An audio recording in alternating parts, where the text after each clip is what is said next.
Hi, it's Chris with Implied Music. I've said it before, but Miles Davis's 1959 album, Kind of Blue, is one of my desert island albums. Today we're going to look at a signature track, All Blues. Has a great instrumental form and some cool tricks.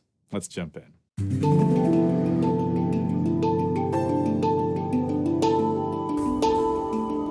That album's got some stellar players on it. Miles, Coltrane, Bill Evans on piano. And Evans is the pianist on this track, and it's well worth listening to.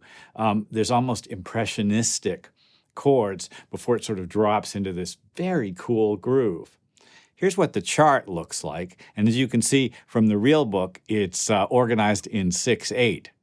There's this bottom line, which the horns play against the melody. I very often will parse it out into two hands. Let me show you, just like in Synthesia and on Logic, what I very often will do if I have someone playing melody. Here we come.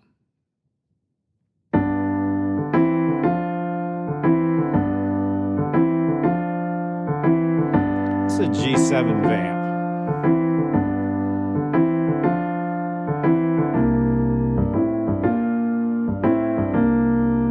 It's a blues, so now we're at the 4 chord.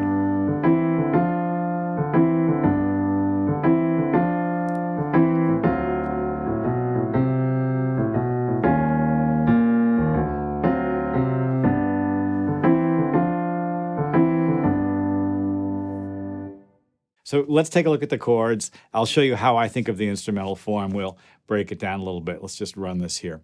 Okay, the first chord is G7. And I'm playing 3rd and 5th, 4th and 6th, 5th and 7th there. And in my left hand,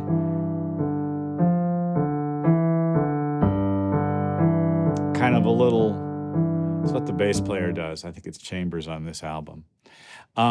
The bass and the right hand together make for a really interesting texture. Let's listen to it again. I'm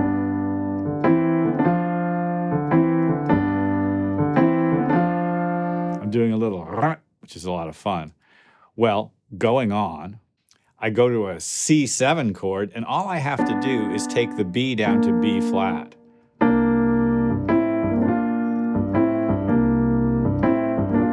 I love that change, and it's something that jazz musicians and blues musicians do all the time.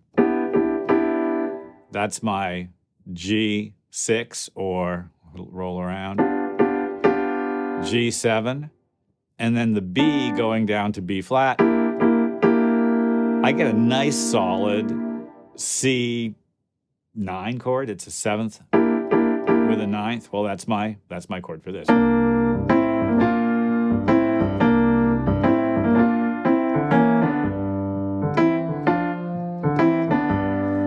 Now, the Jimi Hendrix chord is next, which, as you guitar players will know, is the dominant chord, sharp 9.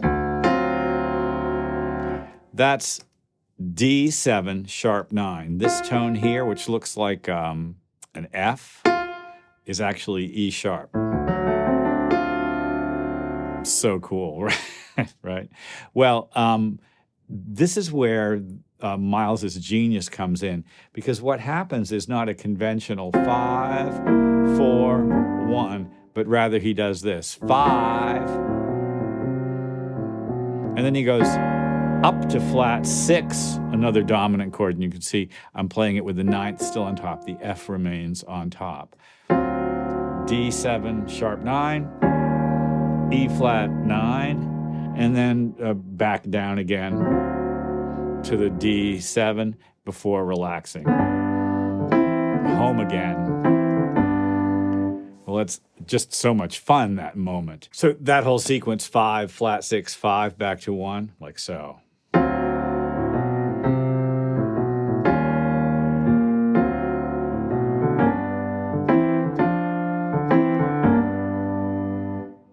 It's a brilliant combination of things. And what it gives us is an opportunity to really swing. That 6/8 feeling gives us that bouncy three, and a left hand which is really perseverating, pushing forward, like propelling us.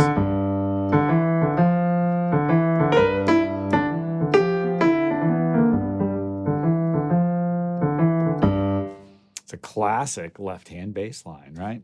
And I recommend you listening to the recording to really sort of dig into what's actually happening in the interplay between the chord parts. You get 2 saxes, trumpet, piano, bass, and drums.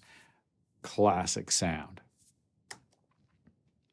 All blues. Every track on that album is worth attention. I think the next one we'll probably look at is Freddie the Freeloader, another blues, right? All blues.